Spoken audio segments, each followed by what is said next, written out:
네, 여러분, 이렇게 뵙게 돼서 반갑습니다. 이렇게 여러분의 얼굴을 직접 못 봐도 다 보입니다. 이게 여기 있으면. 오늘 여러분과 같이 먼저 말씀을 같이 나누겠습니다. 마태복음 26장 69절에서 75절까지인데 제가 읽겠습니다.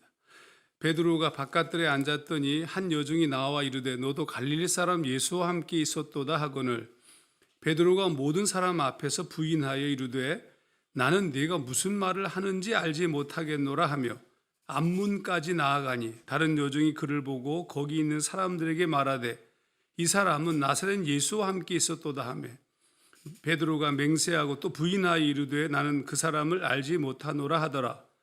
조금 후에 곁에 섰던 사람들이 나와 베드로에게 이르되 너도 진실로 그 도당이라 네 말소리가 너를 표명한다 하거늘 그가 저주하며 맹세하여 이르되 나는 그 사람을 알지 못하노라 하니 곧 닭이 울더라. 이에 베드로가 예수의 말씀에 닭 울기 전에 네가 3번 나를 부인하리라 하심이 생각나서 밖에 나가서 심히 통곡하니라. 여러분 청년 멋있죠? 청년 멋있습니다. 청년이라는 말 자체가 뭐냐면 무엇이든지 할 수 있는 시기라 이런 뜻입니다. 청년의 꿈이라는 것은 그런 거죠. 근데 여러분 이 청년이라는 시절의 어떤 이런 어떤 에너지 같은 게 근데 저도 이제 고등학교 2학년 때 예수님을 영접했는데 예수님을 영접하고 난 다음에 제 안에 뜨거움이 생겼죠. 그런 에너지가. 그런데 여러분 중요한 부분은 그러면 내가 그렇게 은혜 받고 성령 체험하고 그러면 내가 변해야했는가? 변했죠. 근데 변했는데 변하지 않은 거예요.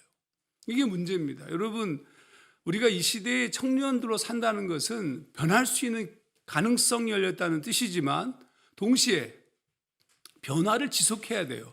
근데 저 같은 경우에도 변화는 되었지만 변화되지 않은 거죠. 그래서 그때부터 내 안에서 지배적인 싸움이 시작되었습니다. 근데 더 놀라운 사실은 내 안에 괴물 같은 게 있는 거예요. 괴물.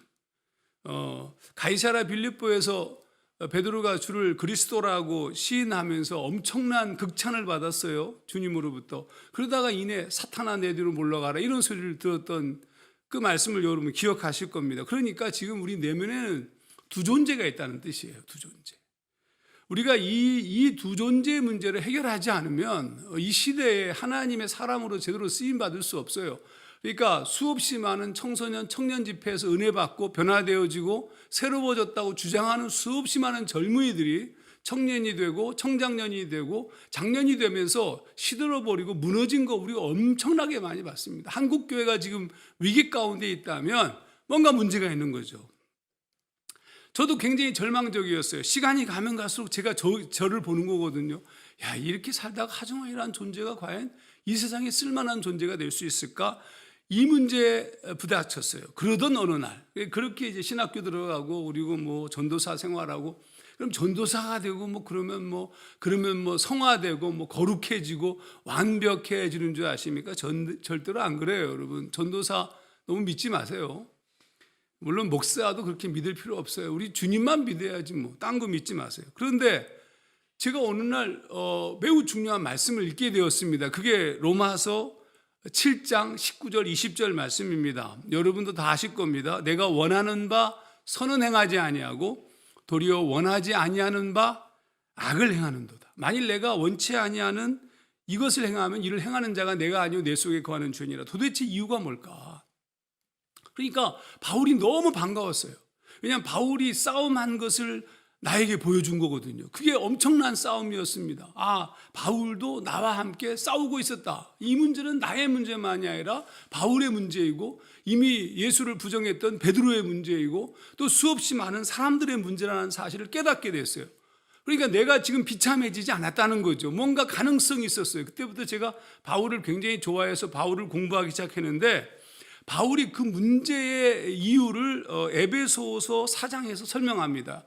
에베소서 4장 23절 유혹의 욕심을 따라 썩어져가는 구습을 쫓는 옛사람을 벗어버리고 문제는 옛사람이에요. 영어로 얘기하면 the old self. old self는 오랜 시간 동안 만들어진 존재라는 뜻이에요. 오랜 시간 동안 쌓였어. 뭔가가 됐어. 그게 나야 나. 근데 이게 어떤 존재냐면 어떻게 움직이는 거냐면 구습. 구습이 뭐냐면 올드 헤빗이지만 쉽게 표현하면 프로그램되어 있다는 거예요. 프로그램.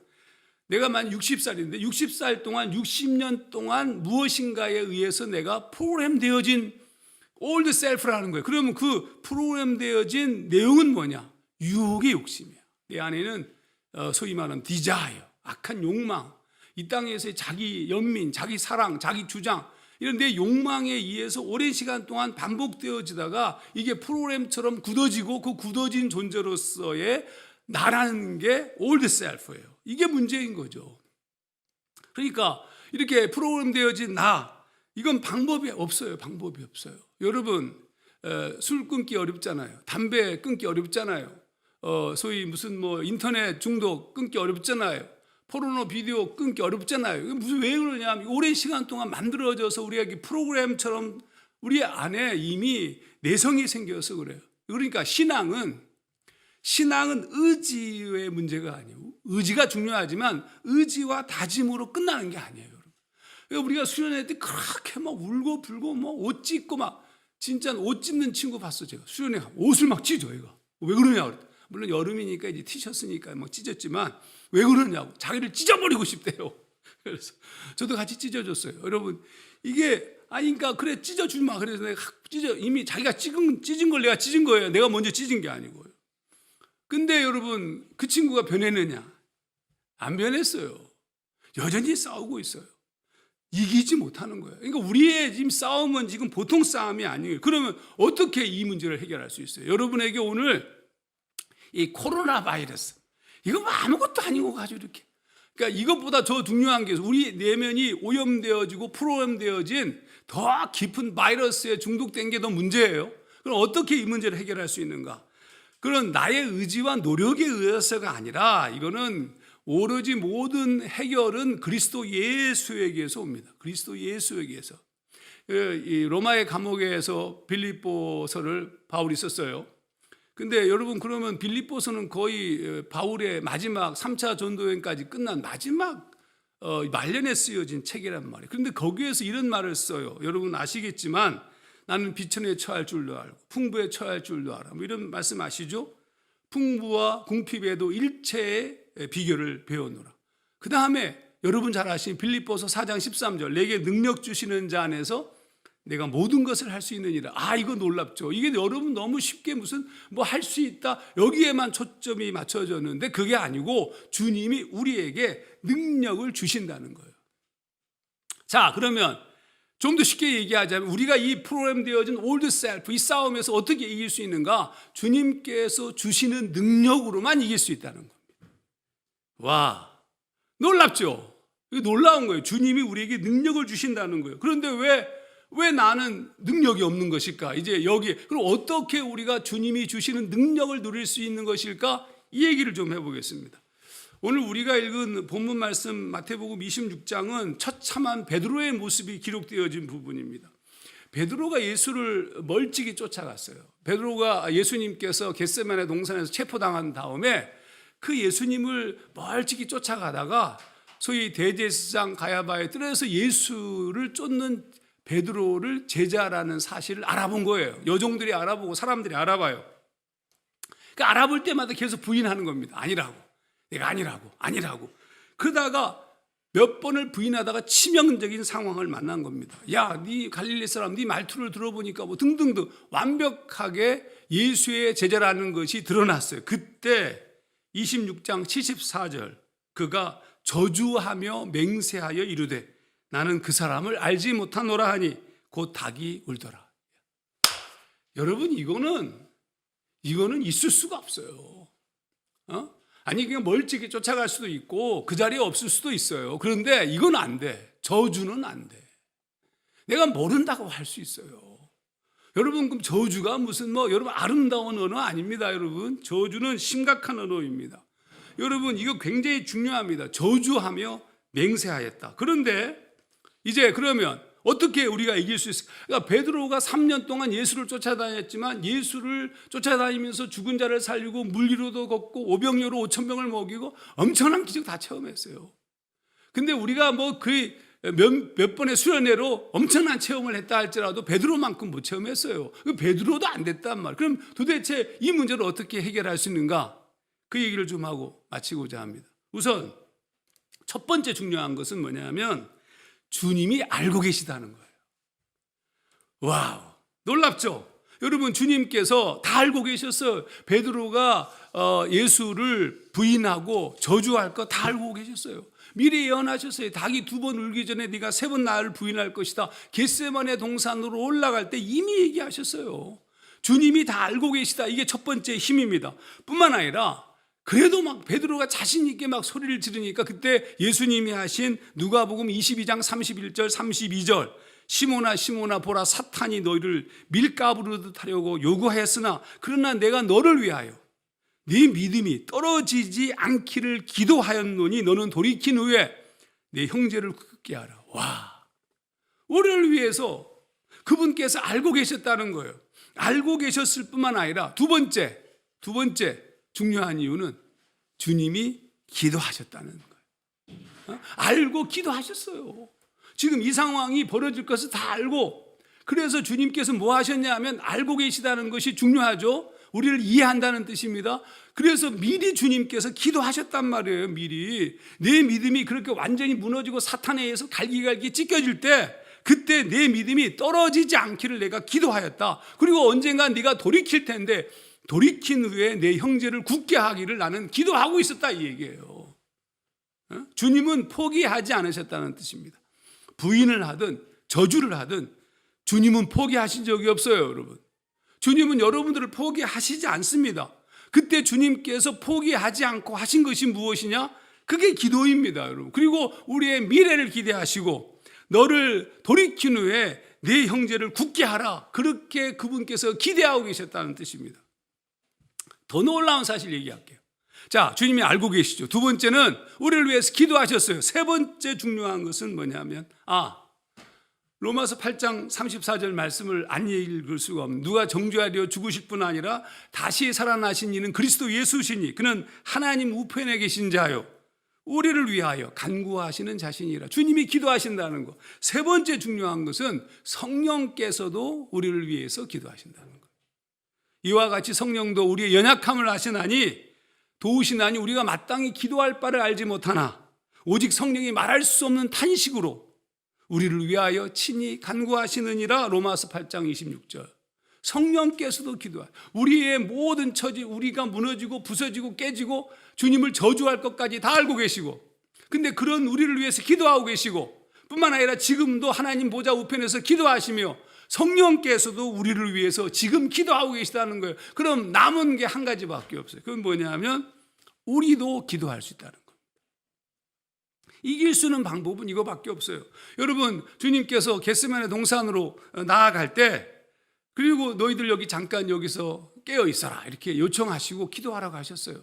구속사적 기도를 드리시고 3번을 반복해서 드리시는데 그 드리실 때마다 옵니다. 하다 말고 오셔요. 와서 보니까 제자들이 자고 있는 겁니다. 두 번째 오셨을 때 하셨던 치명적 이 말씀 여러분 기억하십니까? 너희가 나와 함께 1시간도 for an hour, 1시간도 이렇게 깨어 있을 수 없더냐.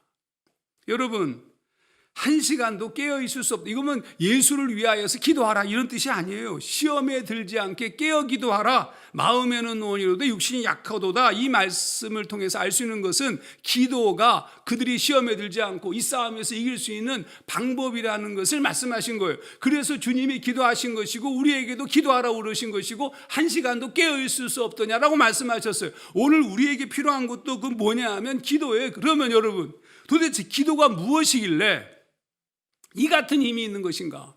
우리가 기도를 잘 이해하지 못하는데 문제점이 있는데, 도대체 기도가 무엇이냐? 기도하고 있다는 것은 무엇이냐면 그리스도와 우리와의 친밀한 내면적 경험이 이루어지고 있다는 뜻입니다.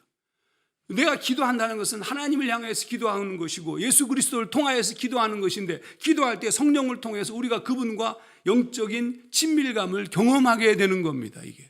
그러니까 여러분, 우리가 놓쳤던 부분이 이 부분이거든요. 우리가 기도하긴 기도하는데 맨날 목적성 기도를 드려요.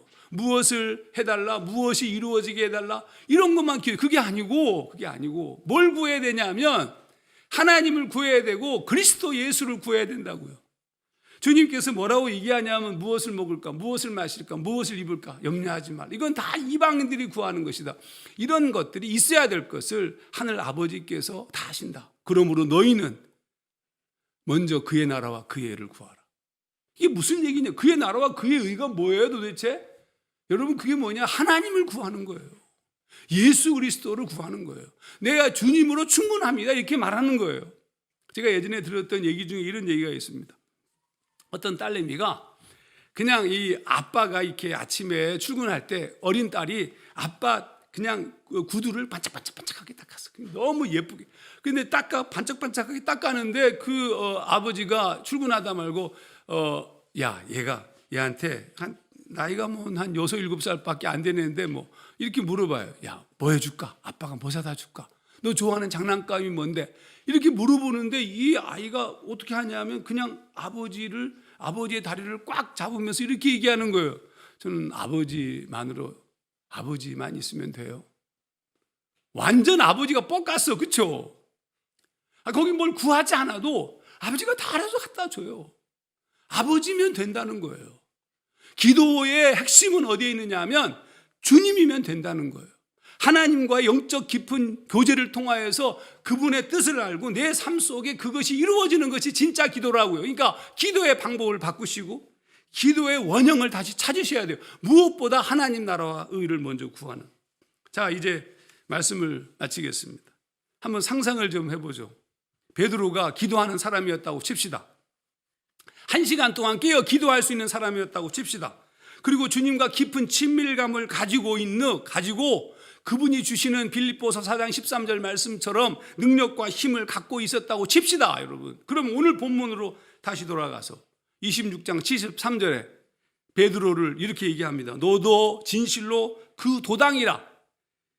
내 말소리가 너를 표명한다. 이렇게 얘기했을 때 여러분 뭐라고 얘기했을까요? 이렇게 얘기했을 거라고 생각합니다. 오늘 제가 설교 제목입니다. 그래, 내가 예수의 제자다. 내가 예수의 제자 중 대빵이다. 와, 이거 멋있잖아요. 내가 예수의 제자다. 내가 예수의 제자 중 우두머리다. 그래서 여러분 만약에 그렇게 얘기하 당장 체포됐겠죠. 예수님과 함께 매질당했겠죠. 예수님이 십자가를 짊어지고 골고다 언덕을 오르실 때 베드로가 제가 지겠다고 소리 질렀겠죠. 제가 지겠습니다. 구레네 시몬이 진 십자가 아니라 베드로가 진 십자가를 짊어지고 올라갔을 거라고요. 그리고 십자가에 매달려 죽게 되었겠죠, 여러분. 근데 제가 이때 또 상상한 게 이거예요. 십자가에 못 박혀 죽는데 베드로가 갑자기 손들어. 물론 뭐 거기서 손들었을 수는 없겠지만 나 예수님과 같이 못 박혀 죽을 수 없습니다. 실제로 베드로가 로마에서 그 박해를 피해서 도망칠 때 여러분 유명한 전설이 있지 않습니까? 로마를 빠져나오는데 갑자기 예수님께서 로마로 들어오시는 거예요. 그래서 베드로가 코바디스 도미네, 주여 어디로 가십니까? 유명한 전승입니다. 그때 네가 버린 로마로 내가 십자가에 못 박히기 위해서 간다. 그때 화들짝 놀라가지고 다시 돌아가서 십자가에 매달려 죽는데 나는 예수님처럼 똑같이 죽을 수 없다. 나를 거꾸로 매달려라. 그래서 베드로는 거꾸로 예수와 같은 모습이 아니라 거꾸로 십자가에 매달려 죽은 전승이 전해져요. 자, 그게 만약 이루어졌다고 칩시다. 그러면 베드로는 똑같이 난 예수님과 똑같이 못 박혀 죽을 수 없습니다. 나를 거꾸로 매다십시오. 그래서 거꾸로 매달렸다면 내가 예수의 제자라고 외치면서 거꾸로 매달려서 그 예수님이 마지막 죽음을 맞이하는 그 모든 장면을 거꾸로 매달린 상태에서 예수의 얼굴을 쳐다보는 엄청난 축복을 누리지 않았을까? 여러분, 뭐 코로나 바이러스니 뭐 등등 이거 하나도 안 중요해요. 중요한 게 뭔지 아십니까? 내가 어떤 존재냐가 중요해요. 하나님 앞에 바르게 선 존재. 아버지의 나라와 영광을 위해서 꿈을 꾸고 내면의 힘을 가진 거룩한 청년들이 일어나야 된다고요. 그 놀라운 축복이 여러분과 우리 가운데, 우리 민족 가운데 있기를 축원합니다. 같이 기도하겠습니다. 하나님 아버지, 은혜와 사랑을 감사드립니다. 정말 이 시대가 필요한 것은 청년, 살아있는 존재들이 필요한데 이 세상의 흐름에 그저 흘려가고 있는 썩은 물고기와 같은 올드 셀프, 옛사람, 오랜 구습으로 만들어진 자기 욕망에 사로잡혀 있는 존재들이 너무 많습니다. 하나님, 시대의 어려움은 바로 거기에 있는데 우리 청년들이 회복되는 시간이 되게 하시고 새로운 모습으로 하나님의 나라와 영광을 위해 사는 거룩한 종들을 일으켜서 주시옵소서. 감사드리며 예수님 이름으로 기도하옵나이다. 아멘.